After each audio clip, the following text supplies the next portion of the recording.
प्रभु धवलेश्वराय नमः।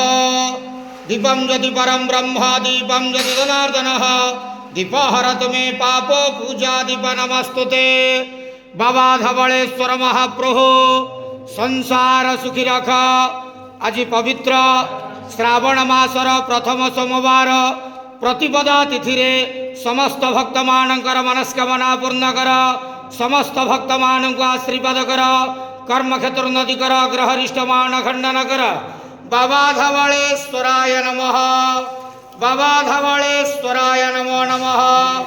प्रभु नमः शिवाय संताय करणाय त्रिविताय जटाधराय हर हर महादेव शिव शंभो महाप्रभु धवलेश्वराय नमो नमः।